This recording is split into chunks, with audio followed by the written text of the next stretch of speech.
Okay, ayan. So class, good morning. Let me proceed to our last module, which is module 9, so that you can answer already the final term quiz 2 and also the final examination. So the last module class, module 9, is about linear programming. And this is another area wherein you will see the applications of mathematics. So you will see here that mathematics is a tool. So for our target learning outcomes, we have to identify problems that linear programming can handle, and B, you will be able to write the linear programming models and solve using the graphical method. So you have to take note, class, that there are several ways of solving a linear programming problem, but in this module, the focus is just using the graphical method. So, mag-graph lang, class. And I know you have learned from your secondary math education how to graph. You will just be graphing here linear equations and or linear inequalities. So dagdagan nyo lang, class, ng inequalities. So you will be encountering here, aside from equation, you have the less than or equal to, greater than or equal to. Now, what is this linear programming, class? So you're not going to program from the word program, no? Baka akala natin magpo-program tayo. Hindi natin gagawin yun dito, class. Though there is already a system that can solve a linear programming problem. Of course, you will not do that. You will do it manually. Plus, of course, the use of your calculator. So if you use this, uh, what do you call this, the system that can solve LP problems, you will just input the equations or the inequalities, and then you can already generate values. Ayan. So for linear programming, we will be doing here optimization problems. Okay, when we say optimization problems, two things. One, either we maximize, so the problem is about maximization, or the other one is we minimize or minimization. So two things when we optimize, uh, when we do optimization problems. So what do we need to minimize or what do we need to maximize? Our resources. Like for example, sa sales, we need to minimize cost and at the same time maximizing the profit. That's what we want to have. Minimize yung gastos, maximize yung profit. Yan, so that's one area. And in any area or in any field we're in, you want to minimize resources or you want to maximize, then you can apply optimization. Uh, you can apply linear programming method of solving problems. So, what are the steps? What are the steps in solving a linear programming problem? So, we have here applications of linear programming require knowledge on how to properly formulate a model that reflects the parameters as well as the objective of a certain situation. So, what is the first step? Step 1 is to define the decision variables. Parang ano lang yan, class? Parang dun sa solving nyo lang sa polya, de-describe nyo lang yung variable. Let X be, what is your X? Number of chairs produced, something like that. Let Y be the number of tables produced. Yan. So you have to describe or define the decision variables that you will be using in the uh, model. So that is step 1. Step 2 is you formulate the objective function. The objective function class is the function that you want to maximize or minimize. So, upon reading the problem, you will see it usually nasa last part. It is indicated in the last part if you are going to minimize or if you are going to maximize. So, dun yung malalaman. And what do you need to minimize or maximize? Nasa problem din. Kung sabi niya, you minimize the cost or you maximize the profit, then do it. Or you maximize the sales or maximize the revenue, then yun class. Okay? Then of course, your objective function here involves the decision variables that you defined in step 1. So for example, you are minimizing costs, then you can have C is equal to 2x plus 3y. Yan. So you're able to use the variables x and y in your objective function. And take note, class, that in our lesson, the objective function is just a linear function. So you expect that the x and your y here are of first degree. Like c is equal to 2x plus 3y. So, again, matitest na naman yung galing ninyo sa pagpo-formulate ng equation, working equation na parang ginawa nyo sa polya.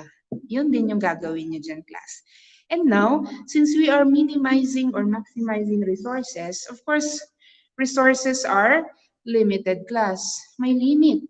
Kung wala, hindi na natin kailangang pag-aralan yung pag-maximize at pag-minimize. Kaso may limit ang mga resources, class. Halimbawa, if you're using machine to produce something, the machine cannot work continuously for 24 hours or for 7 days, dire-diretso. The machine needs to rest. Even if manpower, you're using manpower to produce something, hindi pwedeng dire-diretso yan, class, na mag-work. So may limit yung kanilang oras. So lahat ng resources that you will be using in your maximization or minimization problem have limits or have boundaries. And how do you express their limitations? In our discussion, you will express them in terms of linear inequalities. So sasabihin ninyo, C is equal to 2x plus 3y, subject to the following constraints. X is greater than or equal to 0. Y is greater than or equal to 0. 2x plus 3y is less than or equal to 100. Negative 3x plus 5y is less than or equal to 1,000. Something like that, class. Ganun yung itsura ng restrictions. They come in the form of linear equations or inequalities. Ayan. So the challenge is, of course, to be able to express the restrictions stated in words in the board problem. You will be able to express them correctly in the form of linear inequalities. Yan ang challenge. Kaya dapat, ma'am, paano malalaman kung less than or greater than? Or less than or equal to, greater than or equal to?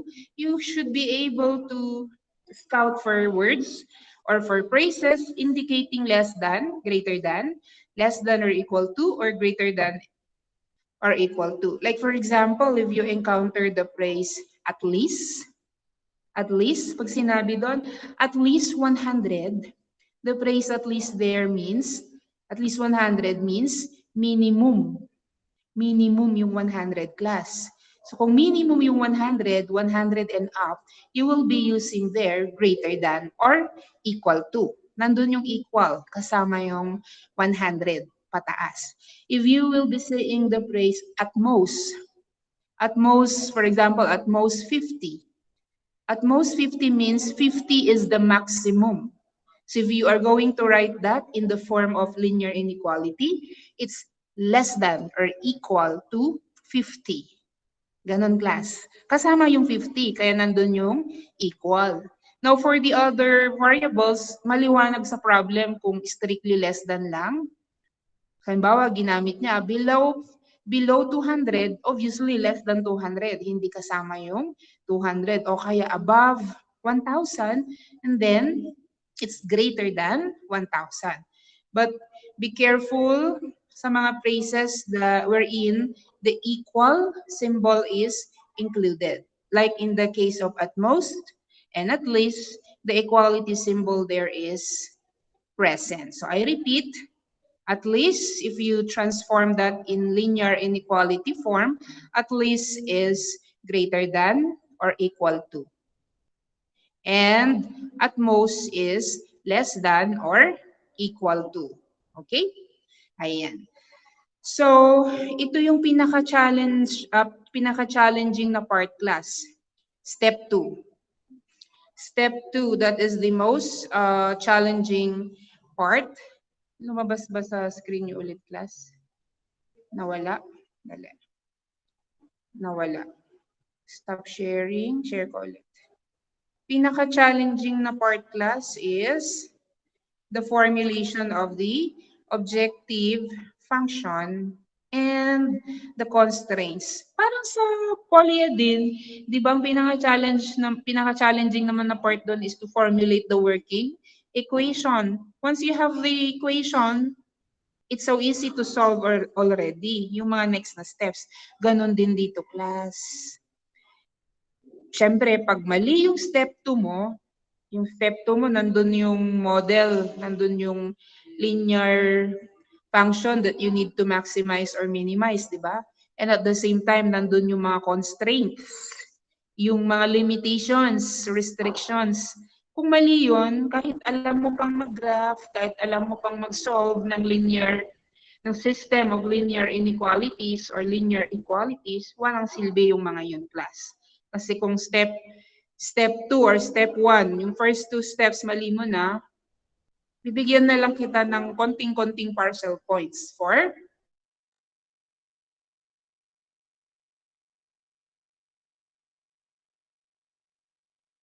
the objective function. Ay, by the way, class, sa inyong module, sineparate pala yung step 3. Okay? Pwede kasing magkasama na yan.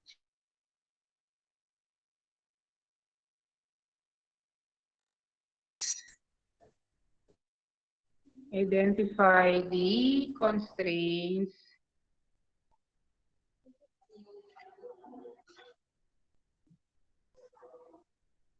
nawala. Wait. Yeah. Separate pa lang step, class. The identify the constraints.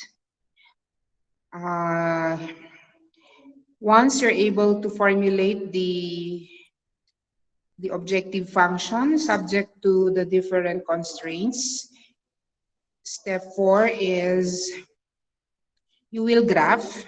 Iga-graph nyo na, class. Class, you will just be graphing the constraints. You are not going to graph the linear.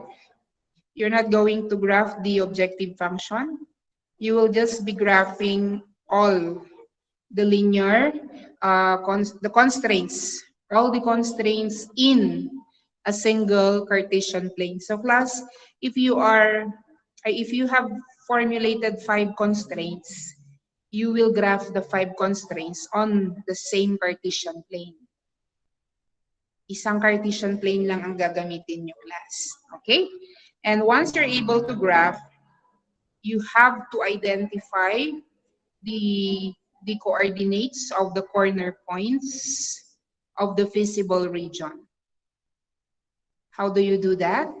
You just use a solution of a system of linear equations. You can have elimination by either addition or subtraction, or you can have elimination by substitution. Or you can use your calculator. Input nyo dyan yung dalawang equations para malaman nyo na yung x at saka yung y value para mabilis for this one. Kasi hindi ko na kailangan yung solution, class, para sa x at saka sa y na yung mga corner points. You can just use technology to find the values of the x and the y. And next is, once you're able to find the coordinates of the corner points, then you can proceed to evaluating the objective function. Ang gamit ng objective function class, halimbawa yung kanina, yung c is equal to 2x plus 3y, for example, you will be substituting the coordinates of the corner points to the objective function. Isa-substitute nyo isa-isa class. So halimbawa class, ang nahanap nyong feasible region ay isang region na may 5 corner points. Halimbawa, nakabuo kayo ng polygon with 5 vertices. Then you will be substituting the coordinates of these 5 corner points dun sa ating objective function. So substitute mo sa isa yung x at saka yung y. Siyempre, may makukuha kang value nung c kasi cos yun kanina, di ba? So meron kang makukuhang value. From there, magde-decide ka na. If the problem is minimization, hanapin mo class yung pinakamababang value. If the problem is maximization, hanapin mo class yung pinakamataas na value. And then conclusion na. Okay? So sasabihin mo na the optimal solution means it's either the minimum value or the maximum value depending on what is asked in the problem. So the optimal solution occurs at the corner where, for example, x is equal to 10 and y is equal to 20. And the optimal value is, let's say, 5,000. Period. Tapos na kayo sa anyong linear programming problem. Di ba? Madali lang naman yung steps. Sige, tingnan natin. Class, ha? Okay. Since it's a part, tingnan nyo. Yung the formulation of the model, the formulation of the objective function is similar to formulating the working equation in a word problem where you apply polya. So, nakapractice na kayo doon. Okay? Pero, syempre, kulang pa rin yung practice na yon. Kailangan talaga, class, pag word problem naman, tuloy-tuloy lang ang practice para masanay tayo. Okay? Ayan. So, ang titignan natin ngayon, yung pag-graph ng linear inequalities. Mag-review nga tayo, class, kung paano mag-graph ng linear inequality. Tingnan ko nga tingnan ko sa ating GeoGebra. Is there meron ba ditong less than or greater than? Let me see. X greater than or equal to 0. Ayun. Dito tayo, class, ha? Para mas mas makita ninyo, class. Okay? Ayan.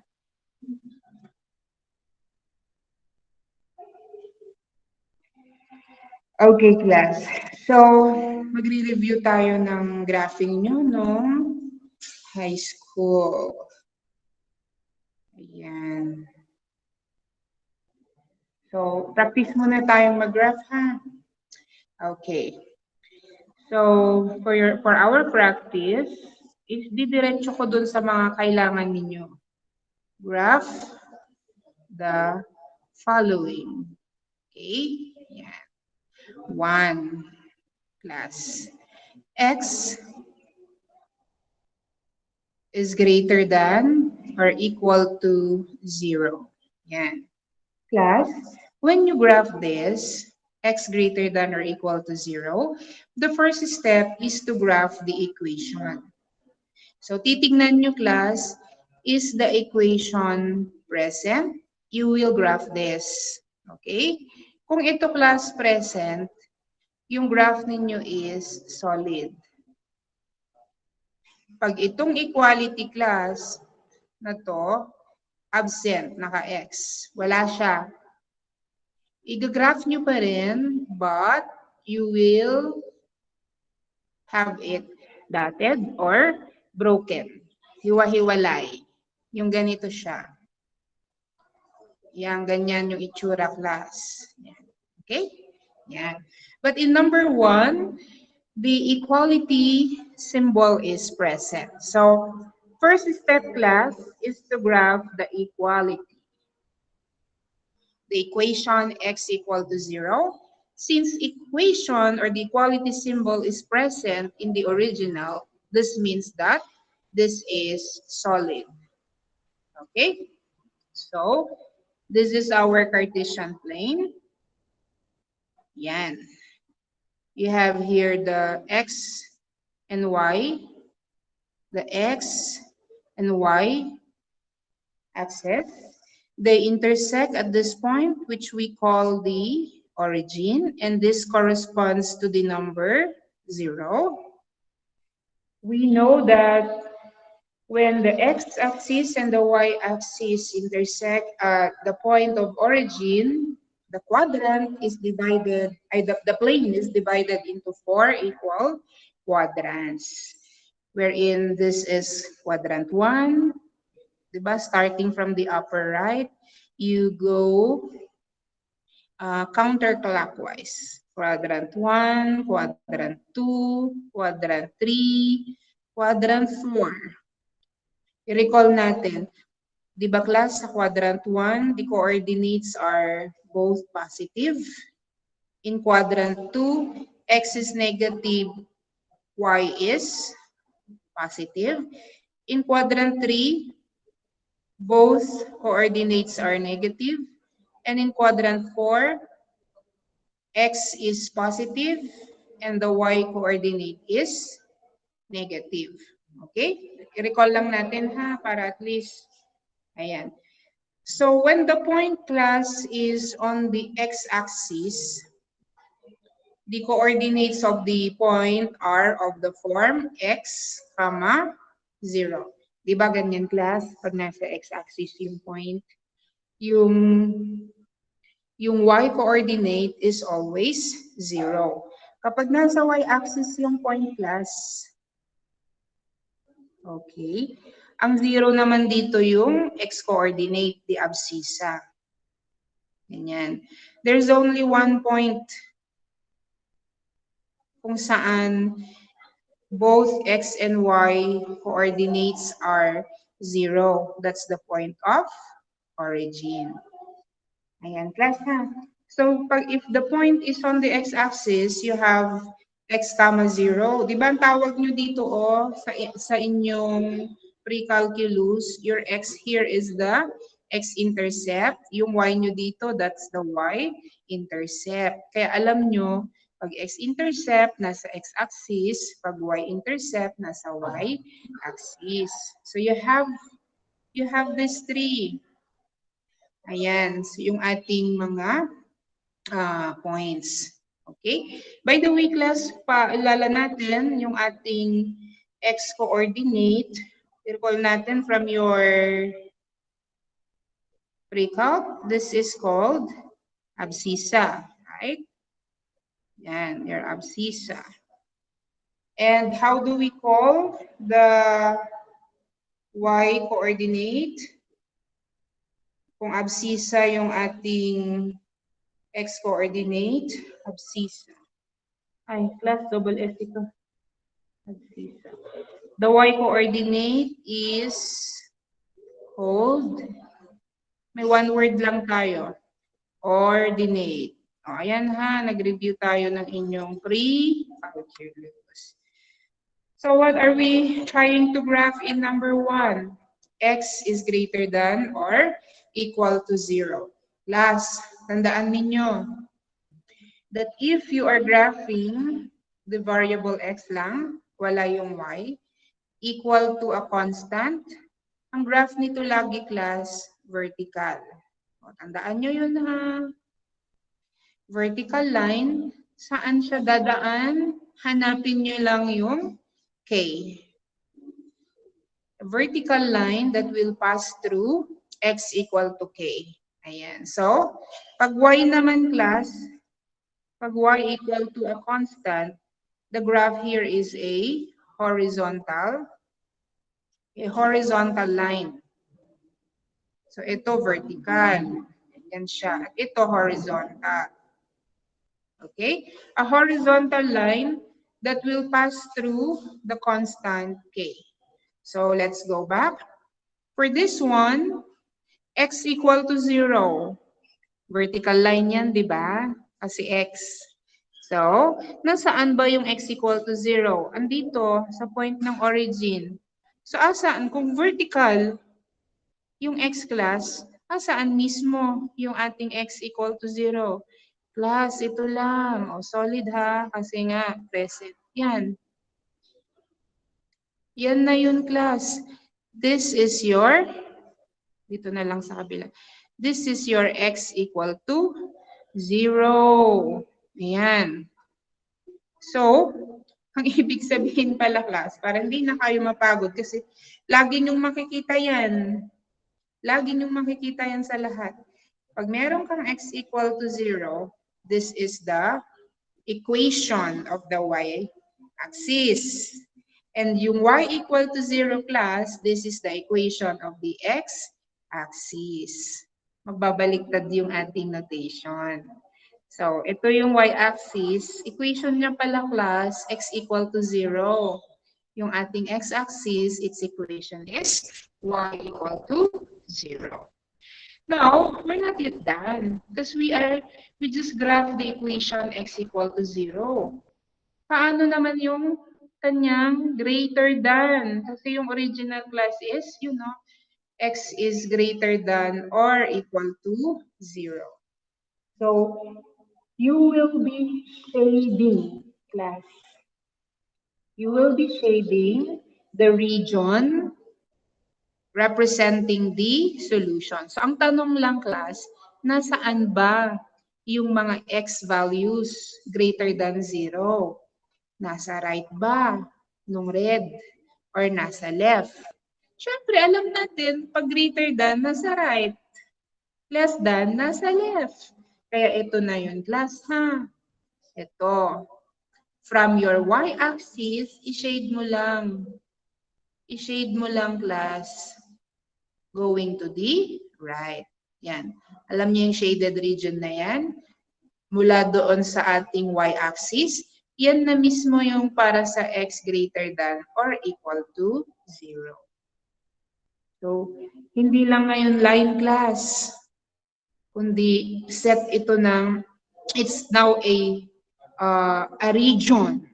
A region na yung solution na hinahanap ninyo. And since this is a region, the number of solutions is infinite, di ba? Kasi you can extend this. Walang katapusan naman yan papuntang right eh. Basta mula dun sa y-axis, papuntang right, yan yung ating greater than. So alam nyo yan, na kung ang graph nyo, class, ay vertical, andito sa right, diyan ka mag-shade kung greater than. Ginamit doon. Greater than. Diyan ka mag-shade. Kung less than ang ginamit, dito ka sa left, mag-shade. Okay? O, tandaan niya yan. Paano kung yung horizontal ang nai-graph? Of course, class, dito sa above, dyan yung greater than. Dyan kayo mag-shade. And, pag less than, below. Kung ito yung y equal to k mo, below. Dyan yung ating less than. Okay? Ayan, ito naman your x equal to k. Ayan. Let's take another example, class, ng vertical. Halimbawa, number 2. Graph x plus 1 is less than, x plus 1 is less than, let's say, 5. Okay? Ayan. X plus 1 is less than 5. Find the feasible or find the region of solution using graphical method. Okay. First step, class, solve mo muna yung ating x. So, pag sinolve mo to, x is less than, you transpose positive 1 on the right side, so it becomes negative. So, you will have x is less than 4. Ito yung igagraph nyo, class. Do you see the equality symbol? None, di ba? Wala yung equality. That's why, when you graph x equal to, kasi ang first step, lagi mo namang igagraph yung equal with or without dun sa problem. You have to graph this. But since equality is not present in the original, yung graph mo dito, class, is broken line or dotted line. So, how do you do it? Ganito lang kabilis. Yan.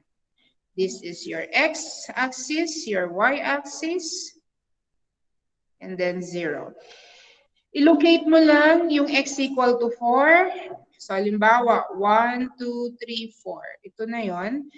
Di ba pag x vertical, mag-draw ka na ng vertical line, class, passing through x equal to 4. Is it solid or is it dotted? Sabi ko kanina, since hindi kasama yung equality dun sa original problem, dotted siya or broken. So magdodraw tayo ng vertical line passing through x equal to 4 and it's a dotted or broken line. Class, yan na yon. This is already your x equal to 4. Bakit siya broken? Kasi wala namang equal dun sa original problem. But we're not yet done because what we're graphing here is x less than 4. X less than 4, class. Ang reference mo is 4. Yung mga x values mo daw, mas maliit sa 4. Kasi x less than 4. Where are they? Less than. Mga x values less than 4, where are they? To the right or to the left? Siyempre, alam nyo naman na siguro yan. To the left. So, saan yung isi-shade natin? Mula dito sa dotted line, papuntang left. Yan, class. Yan. Isi-shade nyo lang. Kanya-kanyang strategy sa pag-shade. Pwede kayong magkulay. Pwede kayong gumamit lang ng iba-ibang direction. Ito na mismo yung x less than 4. And infinite din yan, class, ha? Tuloy-tuloy lang yan. Okay? Now, what's the difference between the first one and the second one? In the first one, class, the line is solid. So all the points along the solid line are included in the solution. In example number 2, since the line here, class, is broken or dotted, the points on the dotted line are not included in the solution. Hindi kasama yung mga nasa dotted. Alin yan yung mga kasama? Lahat na nung nasa left side, class, nung broken line, yun lahat yung mga kasama sa solution. Okay, let's proceed to next example. Kuha naman tayo, class, ngayon ng y lang. Example number 3. Y greater than or equal to 0. Sinabi ko na yan kanina, class. For y greater than or equal to 0, okay, the y equal to 0, class, is the x-axis. Yan. Handaan nyo yan. Greater than, class, sabi ko pag horizontal, di ba horizontal yan? Horizontal yan. Okay. Asaan yung mga greater than? Ito lahat, class, pataas, above. Yan. Above, above. Okay? Yan. Next. Kuha tayo na number 4. Let's see y. Minus 1 is, let's say, less than. Less than 2. Okay. Step 1, class, is to solve for y. Para madali nyo i-graph. Pag mga single variable lang nakikita nyo, class, isolve nyo muna. Okay? Ito. So, you have y is less than. If you transpose negative 1 on the right side, 2 plus 1. So, that becomes 3. O, ito ngayon yung i-graph nyo. Solid or dotted or broken? So you know already it's broken. Why? Wala naman dyan yung equality symbol. Okay, graph na natin. Anong sabi ko pag y lang? Horizontal.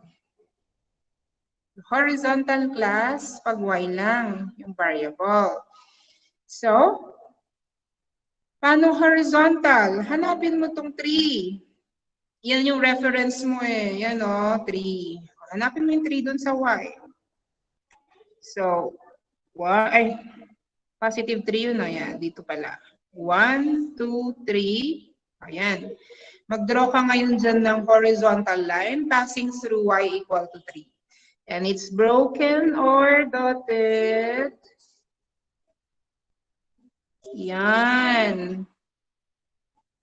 Ano to class? This is y equal to 3. Bakit siya dotted? Kasi wala nga yung equality symbol dun sa original problem. Nakukuha ninyo. Meron o wala yung equal, igagraph nyo yung equal. Pag present siya originally, solid line. Pag wala yung equality dun sa original problem, it's a dotted line. Okay? And then you graph y less than 3. Anong sabi ko pag less than? Where are the y values less than 3? Nasa baba ng y equal to 3 o nasa taas? Siyempre, less than, nasa baba. Nandito yung mga y less than 3. Diretso lang yan na pag-shade class, pababa. Okay na? Okay na pag solo yung variable. E, paano kung present yung dalawa class in a linear equation? Paano kung present yung x and at the same time, present yung y? For example, you have 2x plus 3y equal to 6. Wait. 2x plus 3y, hindi lang equal. Kasi kung equal lang, kayang-kaya nyo na yan. Ayan. 2x, let's say, plus 3y is less than or equal to 6. Equal class, kasama yung equal. O, dahil ito kasama, hint nyo na, alam nyo na ha. Ayan o, andyan siya o. O, andito yung equal. Ibig sabihin, if you graph this later, this is a solid line. Take note of those things, class. Okay. O, how do you graph in a fast manner? How do you graph class? Dahil mano-mano muna ito, gamitin niyo yung natutunan niyo sa pre-calculus. X-intercept, Y-intercept. So, solve for the X-intercept class, ay dapat, solve niyo na yung Y-intercept and X-intercept. How do we solve again, class, for X-intercept? You substitute Y equal to 0 in the equation. Doon kayo sa equation magsasubstitute plus ha, dito, 2x plus 3y equal. Ang focus niyo muna lagi sa step 1, doon lang sa equation. Ayan. So when y is 0, solve for x. 6 divided by 2. Your x is 3. That's your x-intercept. Alam mo na nasa x-axis yan. Next, solve for y-intercept. To solve for the y-intercept, you have to substitute x equal to 0 and solve for y. So when x is 0, magsi-0 to, solve for y. 6 divided by 3. So you have there 8, 2. O, i-graph na natin, class. So you have there 2 points. X-intercept. Diba, class, when you form the ordered pair, mauna yung x followed by y. So your x is, x-intercept is 3, 3, 0. If you write it in the form of an ordered pair. And for the y-intercept, you have 0, 2. The x-intercept is on the x-axis, and the y-intercept is on the y-axis. So when you graph these two, ito yung ating graphing, ilagay lang natin yung 3, 0 nasa x-axis. So 1, 2, 3, you have this one as your 3, 0. And you have there 0, 2. So 1, 2. You have here your 0, 2. You just connect the 2 points, class. I-connect natin. Okay. And when you connect, is it solid or dotted? Nasabi na kanina, solid. So we will connect these 2 points. Extend the line. Solid line ito, class. Yan. This one, class, is, i-label natin, this is, ano yung equation niya? Yan. 2x plus 3y equal mo na, class. Yan. Equal to 6. Ngayon, hindi pa tayo tapos. Kasi nga, we are graphing here less than. So 2x plus 3y is less than or equal to 6. Ang naigraph nyo lang, yung line lang, yung equation lang. Kasi alam nyo naman from pre-calculus, if you're graphing a linear equation in two variables x and y of first degree, the graph is a straight line. Pang equation lang yon. Paano naman yung less than? Mag-shade kayo, class. Shading tayo. Okay. So, pag ganito, na hindi na siya vertical at hindi na siya horizontal, medyo may konting challenge yung pag-shade. Konti lang naman kung hindi ka sanay. Okay? So, let me give you the steps. First, class, you get a test point. Plus, what's a candidate for test point? Any point, not on the line. Isa lang, ha? Any point not on the line. Alam nyo kung ano ang sinasuggest yan na the best? The origin. Pero i-check nyo muna. Yung origin ba? Kasi may mga equation na dumadaan sa origin yung kanyang graph. I-check nyo muna. Nadaanan ba nung line na 2x plus 3y equal to 6 yung origin? Nadaanan niya? Andito yung origin. Hindi, di ba? Kasi kailangan not on the line. So kung hindi, kunin nyo na kaagad, class, yung origin as your test point. Ayos ba? Bakit kaya origin ang sinasuggest? Kasi, class, yung test point na yan, isa-substitute nyo later. And when you substitute 0, 0, it is easier to evaluate kung 0, 0 yung x and y kasi, di ba? Pag nag-add tayo or nag-multiply tayo ng 0, 0, pag nag-add tayo, 0 pa rin. Ay, madali lang. So, if the origin is not on the line, get it as your test point. And what will you do next? Go back to the inequality. Yung original problem. What's the original problem?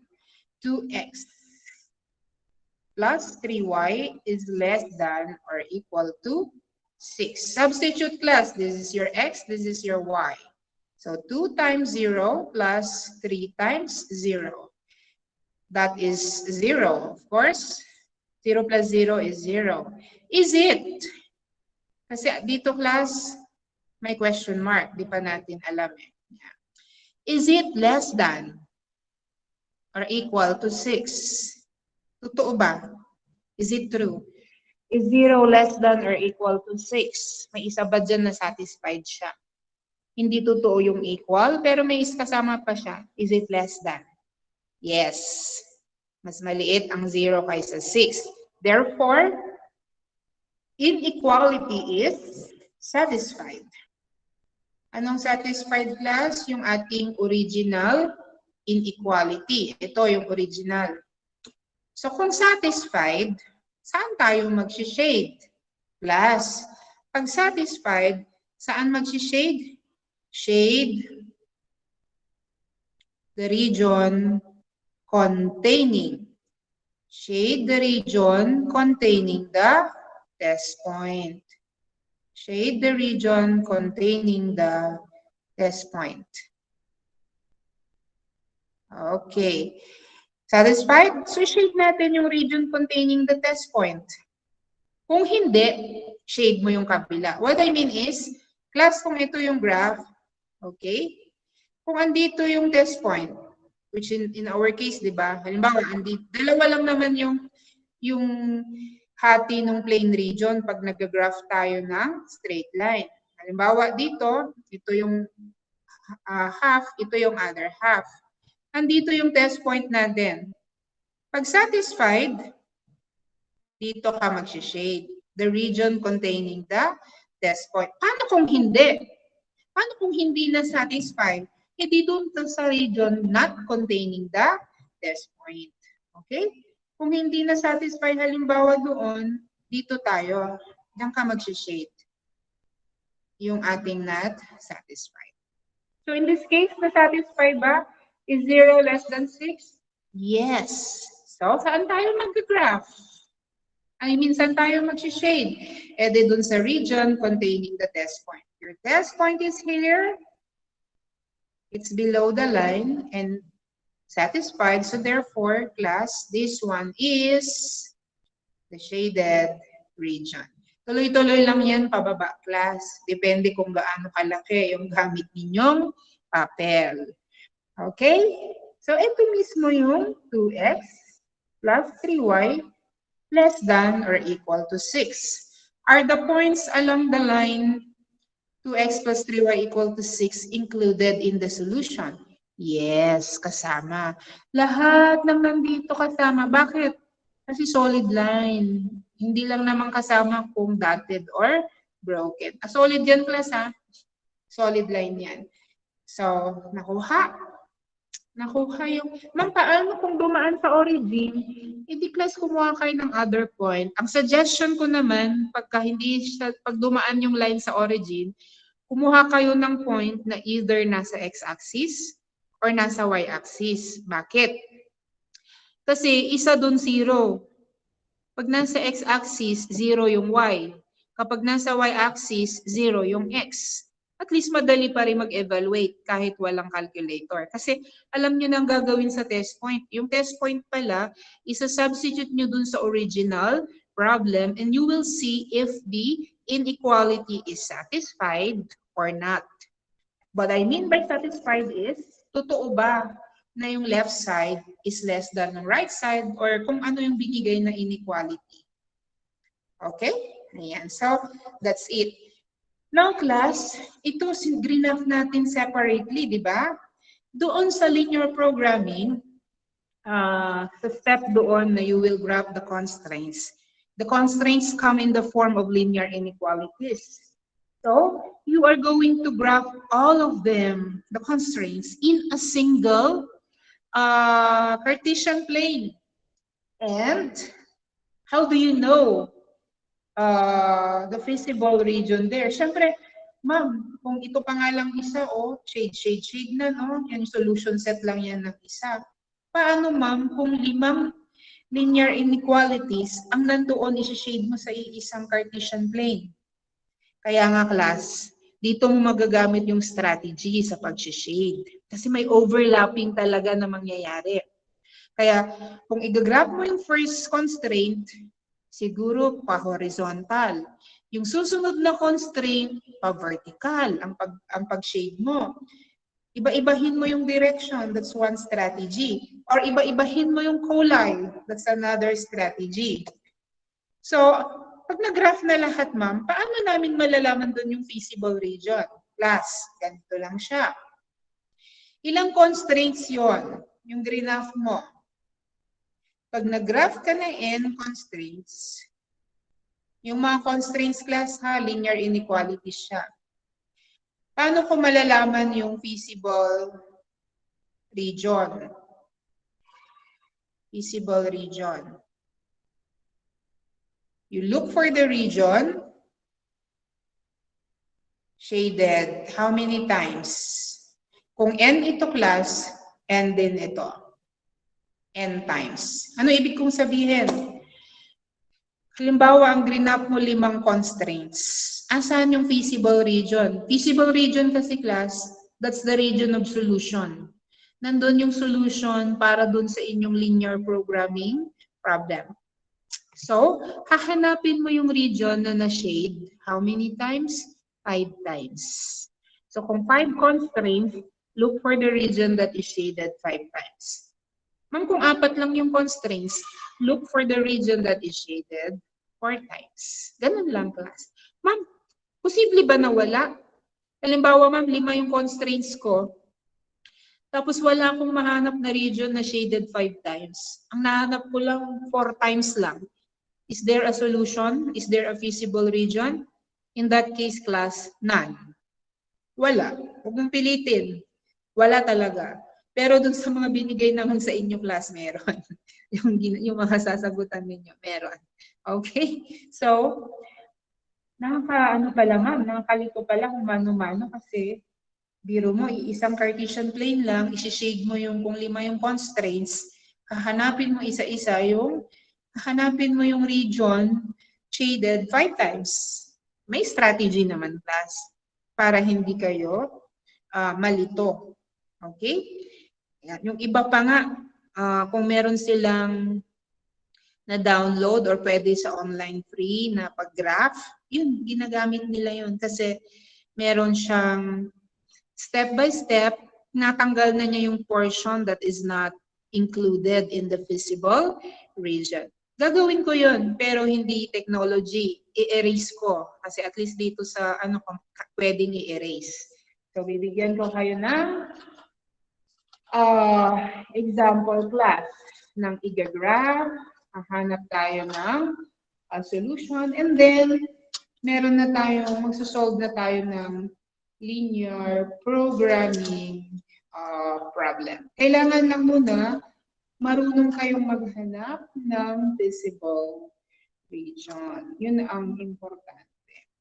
Okay, class. So, let's have, draft na ito. Ito, apat. Okay. Dito.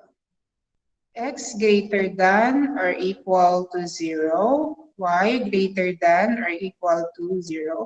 Bakit yan yung ibinigay ko? When you solve linear programming problem, class, these two are always present in the constraints. You call this actually the non-negative constraints. Non-negative constraints. Pag nagsusolve kasi class ng linear programming problem, yung mga variables nyo doon, usually ang values lang positive. Magzi-zero lang kung walang na-produce. Walang mga negative. Kasi usually kung business yan, halimbawa, number of chairs, number of tables produced, positive lang yun. Magzi-zero lang kung wala talagang na-produce. Kaya, these two are always present, class. Kumbaga, walang negative number of resources. Either positive lang or naubos na, zero. Yan. Kaya, these two are always present. Dagdagan natin ng dalawa pa, class, para 4. Let's have 2x plus 5y is less than or equal to 10. And 6x minus 3y is greater than or equal to 12. Plus, ito lahat yung constraints. Okay? Halimbawa, constraints na itong lahat na to. Ayan. So, igagraph mo lahat yung 4 na yan, class, sa isang Cartesian plane. Let's do it. Naituro ko na yung first 2, di ba? Gagawin ko lang ulit. Okay. O, class, tingnan niyo na. Yung 4, lahat present yung equal. The equal symbol. Which means, all will be solid. Wala akong i-graph na dotted or broken. Solid lahat. Yung first 2 muna. X greater than or equal to 0. X greater than or equal to 0. Okay, class. Dito tayo. Ayan. So, anong sabi ko kanina? So, this is the x-axis, the y-axis. Ayan. Siyempre, yung origin, yun yung 0. So, sinabi ko na, paano ang graph ng x greater than or equal to 0? First, you have the x axis. Ay, wait, class. Y pala yun. Yan, y-axis. Okay. Yan. Lagyan natin patungan ko. Ito yung x equal to 0. Saan yung greater than? Papuntang right. Turuan ko kayo paano magtanggal. Yan. Okay. At this point, class. Yan. At this point, nakagraph na tayo ng isang constraint. Bawat constraint na i-graph nyo, tanggalin nyo na yung region na hindi kasali. Kasi anyway, sa last, ang concern mo lang is the region that is shaded. How many constraints do we have? 4. Our concern is the region that is shaded 4 times. Bakit 4? Because there are 4 constraints. So we look for the region that is shaded 4 times. So, kung shaded 4 times, class, isasama pa ba natin ang quadrant 2 and quadrant 3 sa titignan natin? Hindi na, di ba? Bakit? Kasi unang constraint pa lang, hindi na shaded. Hindi na shaded yung quadrant 2 and quadrant 3. Ibig sabihin, later, pag nahanap mo na yung feasible region, you expect it's not in quadrant 2, it's not in quadrant 3. Ano na lang candidates class? Quadrant 1 and quadrant 4. Yung shaded. Okay? Next. Let's graph. Ito na yung x greater than or equal to 0. Let's graph the second constraint. Ito. Tapos na to. Sunod na natin ito. On the same Cartesian lane. Okay. At least ako kasi, meron akong magpapalit na ko. Ayan. Strategy ko, magpapalit ako ng kulay. I-erase ko pa later. Okay. So, nasaan na ulit yung y? Y equal to y greater than or equal to 0. Ito yon. Pinalitan ko yung ano. Yan. Ito yon class. Okay? Yan yung ating, ganyan ko. Yan. This is y equal to 0. Nasaan yung greater than? Sabi ko kanina, horizontal line yan. Sa taas. So, mula dito, pataas. Pataas. Pataas. Ayan. Okay. May tanong ako, class. Dalawa na yung constraints. So, kung dalawa na yung constraints, ang hahanapin mo ngayon, region na shaded twice. Di ba kanina ang candidate natin, quadrant 1 and quadrant 2? Quadrant 1 and quadrant 4 pala, I should say. Yan yung kanina. Ngayong nag-graph yung second, nasaan yung shaded twice? Tanggal na yung quadrant 4, di ba? Ang tinitignan mo na lang, quadrant 1 na lang. Kasi yun na lang yung shaded twice. Ito na lang, oh. Yung may nag-intersect na red at saka green ba yan? Yes. So, ang gagawin ko, class, para hindi kayo malito dyan sa ginagraph ko, tanggalin ko na ito. O, ayan. Tanggalin ko rin ito. Okay. Kita niyo natira? Yan na lang yung candidate for the feasible region. Ituloy natin. Tuloy natin. Okay? Anong next? Pangatlong constraints. 2x plus 5y. 2x plus 5y is less than or equal to 10. Ganito na ngayon, pag mabilis kayo, tingnan nyo na. When y is 0, solve for x. Pag 0 tong y, x is 10 divided by 2, 5.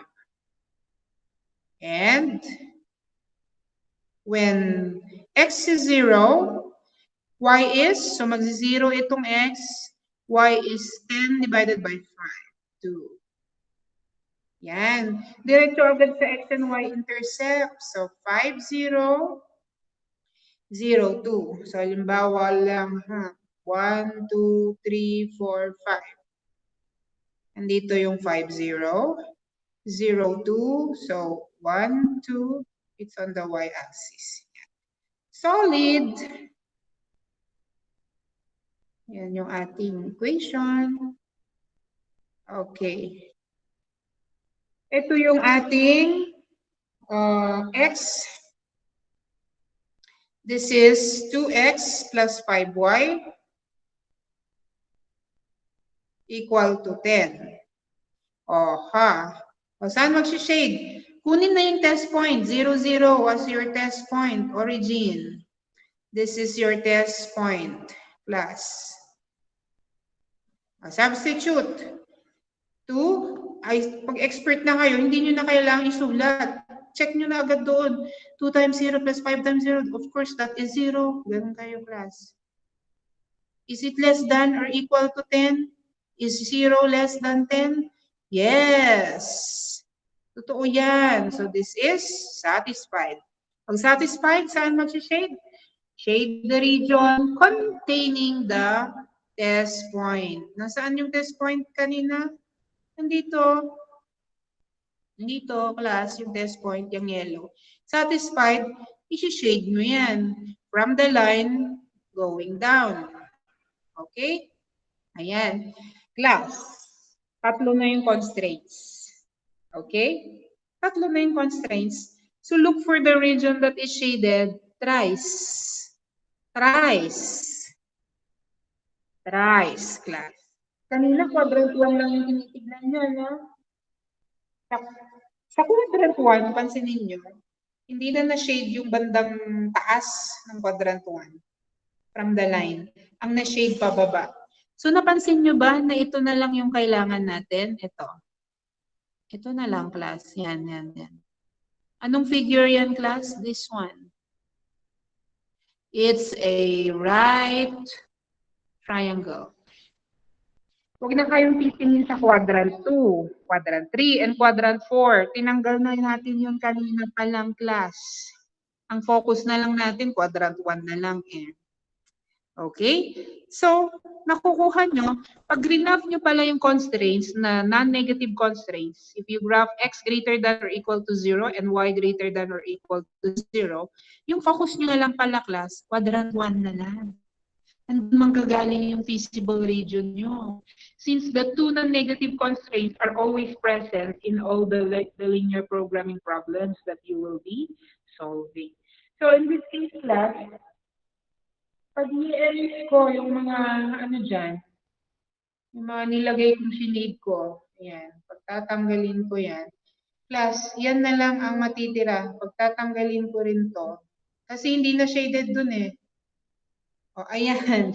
Tapos pwedeng mag-erase, ano? Yang natira yan, class, yan na lang ang candidate. It's a right triangle. Hindi pa tayo tapos, class. May isa pa. Yung 6x minus 3y is greater than or equal to 12. O, ituloy natin para matapos and then next meeting. 6x minus 3y is, what's that? Greater than or equal to 12. Yan. When when y is 0, what is x? 12 divided by 6, 2. And when x is 0, what is y? 12 divided by negative 3. Negative 4. Ayan. Yung graph natin. 2, 0. So somewhere here ang 2. Ito yon 2, 0. And 0, negative 4. Aha, nandito siya. 1, 2, 3, 4. Negative 4. Plus ito yon. Ang hirap naman mag-graph nang nakatayo yung magsulat. Ayan. Naku, class. Liliit na naman yan. Kunin nyo yung test point, you get the 0, 0 as your test point. Kasi hindi naman niya madadaanan. Pag ang test point natin 0, 0, substitute. 6 times 0 minus 3 times 0. Is it greater than or equal to 12? Question mark. Magsi-0 to. Is it greater than or equal to 12? Mas malaki ba ang 0 sa 12? Of course not. So this is not satisfied. So kung not satisfied, saan tayo mag-shade? Shade the region not containing the test point. Here is the test point. Ito yung graph class. Hindi lang maayos. Ito yung graph natin. Andito yung test point. So ang isi-shade natin pababa. Kung baga ito class. Yan. Yung isi-shade natin pababa. Okay? Kaso, we are looking for the region that is shaded 4 times. Kanina 3 times yung right triangle. Pero napansin niyo hindi na na-shade itong bandang taas. Ito na lang ang na-shade class, oh, this one. Triangle pa rin class. Ayan. Pero, lumiit na. Hindi na rin right. So, I will erase, erase, erase, erase, erase, erase, erase. Nasaan na lang class yung region natin? Eto. Yan class. Yung shaded ng blue. Yan. So actually, sa inyong, dun sa inyong final answer, tanggalin nyo na. Ay, okay lang. Kahit natanggal na lahat, matira lang yung, basta nandyan yung, wala nang undo. Okay. Basta nandyan yung inyong final answer. Ito class, this is the feasible region. Nakuha? Yan. That is the feasible region. Yan yung solution region, class. Nandito lahat yung mga points that will satisfy all the 4 constraints simultaneously. Sa mga nandyan, sabay-sabay na masasatisfy yung 4 na inequalities. Yan yung feasible region. And, syempre, kung nagbasa kayo ng module, nabasa nyo doon, feasible region could be bounded or unbounded. Siyempre, obviously, bounded yan. Pag bounded, lahat ng direction class may boundary. Mapa-right, left, pataas, pababa, may boundary lahat para bounded. Ngayon, kung may isang side na diretso-diretso lang, unbounded na yon. So, in this case, we have a bounded. Our solution region here is bounded class. Yan. So, ito yung sinasabi ko. May mabubuo kayong region, and later hahanapin nyo tong how many corner points do we have for this region? 3. Dapat marunong kayong you should know how to find the corner points. Madali lang naman yan. Oh. Kasi yung dalawa nasa x-axis. Parang ito. Itong corner point na to, that is already 2, 0.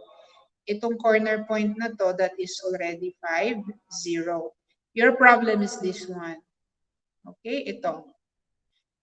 And, yung point na yan, class, kung isosolve nyo sa algebra, may dalawang line kanina dyan na nag-intersect.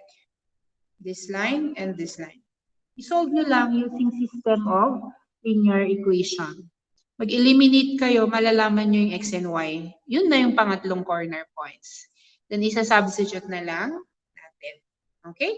So, halimbawa lang, pag i-input nyo class, input ko sa calculator ko ha, Pupunta ako sa mode 5 kasi equation yung 5.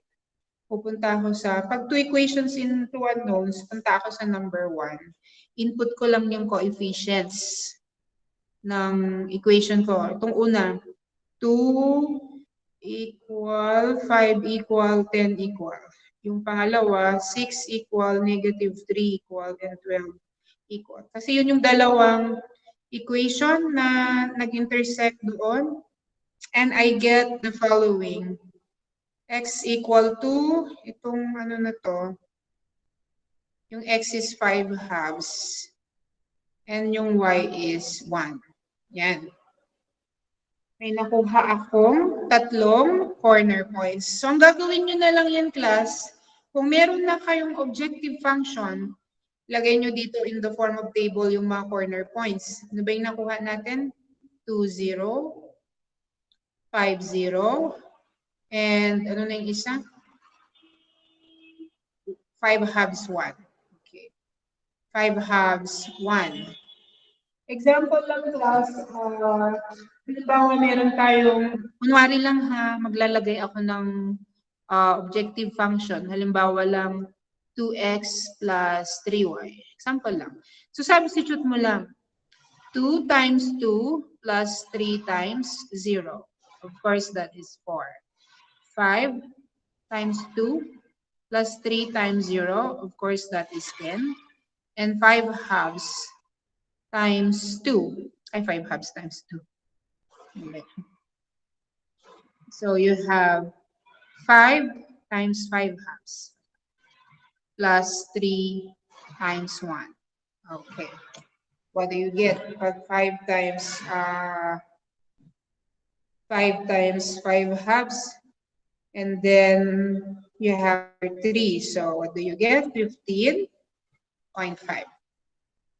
15.5. Ngayon, tatanungin, pagkatapos nito, sasagot na kayo. Halimbawa lang, class, kung ang problem is minimize C, then ang sagot mo ay, anong sagot mo, class? You look for the lowest. Pag minimize ang problem, ha? Example lang, minimize. So, saan yung pinakamababa? Dito siya sa 4. Anong coordinates nun? You have 2, 0. Diyan yung solution. And what is the optimal solution? 4. Paano lang, halimbawa, kung ang tanong maximize? Halimbawa lang ha, then you look for the highest or the largest value. What's the largest value dito sa sinolve nyo? 15.5. Saan ordered pair yun nag-occur? Or saang corner? Yun na yung sagot. 5 halves, 1. What is the optimal solution? 15.5. I-sentence nyo lang yan, class. 1 sentence. Pwede nyo sabihin. The solution occurs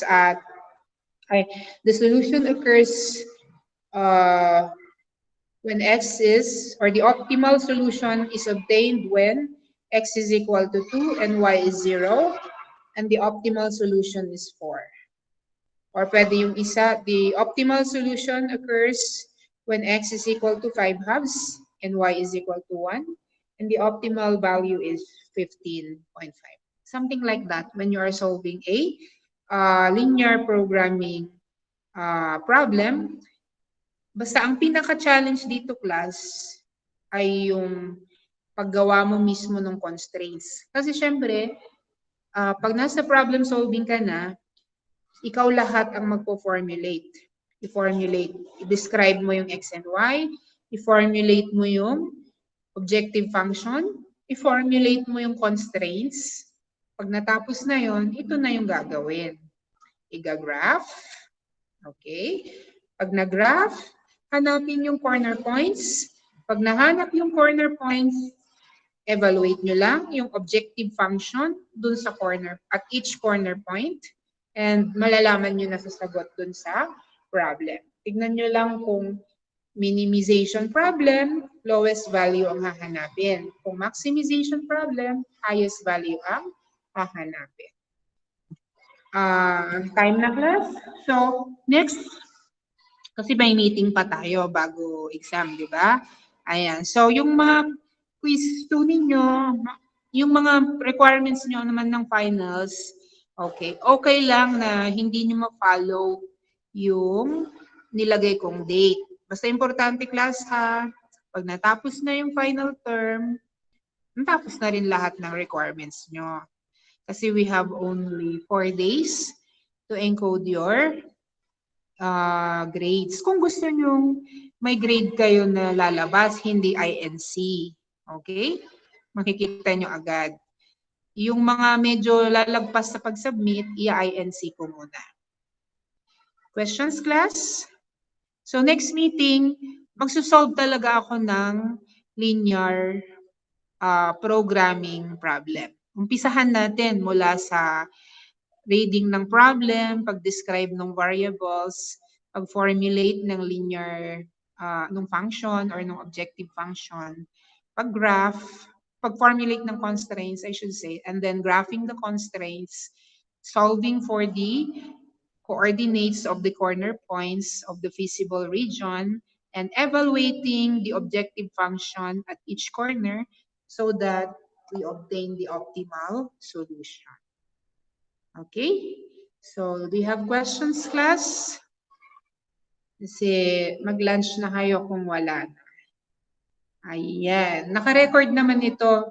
Pwede kong i-upload. Kaya lang dito wala pa tayo talagang example ng talagang solving ng linear programming. Steps pa lang yung na-discuss ko. So class, pwede na tayong mag-leave. Thank you for joining our virtual meet. Okay na? Do you have questions? May questions kayo? May isa na nag-submit eh. Kaya hindi na niya. Ma'am, kailan po yung last day ng submission ng requirements? Class, kung anong nandun sa, yung last day ng exam, nakalagay na dun sa inyong, nakalagay na dun sa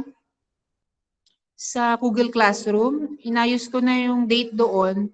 Yun talaga yung cut-off ng inyong submission. Okay? Ngayon, pagkatapos ng cut-off na yung class, we are only given 4 days to encode your grades. So, hanggang hindi pa isinasara ng SLU yung portal, pwede ko pang i-encode yung grade ng mga hahabol mag-pass. Pero pag isinara na ng SLU yung portal, kasi pag isinara na nila class, wala kaming access doon.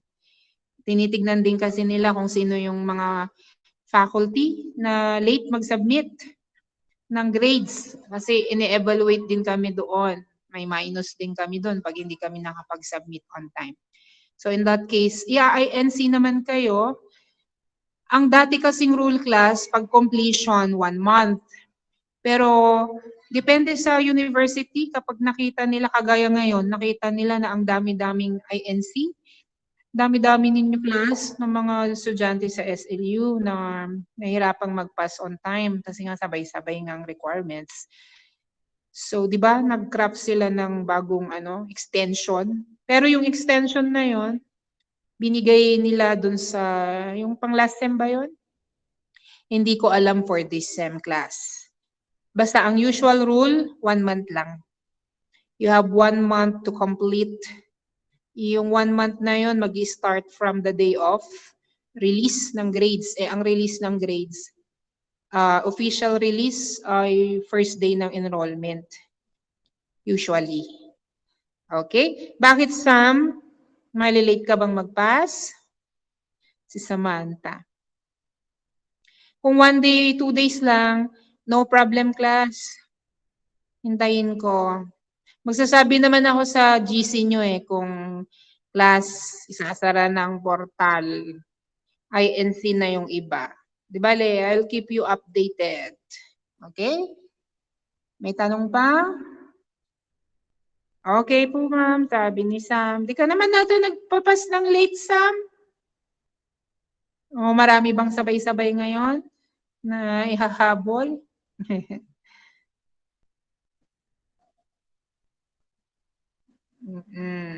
Sige, pwede na class. Pwede na mag-log out para makapag-lunch na kayo. Message na lang po sa pag nagtanong kayo ng para sa linear programming. Thank you, ma'am. Yes. Bye, ma'am, sabi ni Angelica. Yung iba hindi na nag-attend. Sa bagay, pwede nang basahin kasi ito on your own. Okay na, please. I will log out na ako sa isa.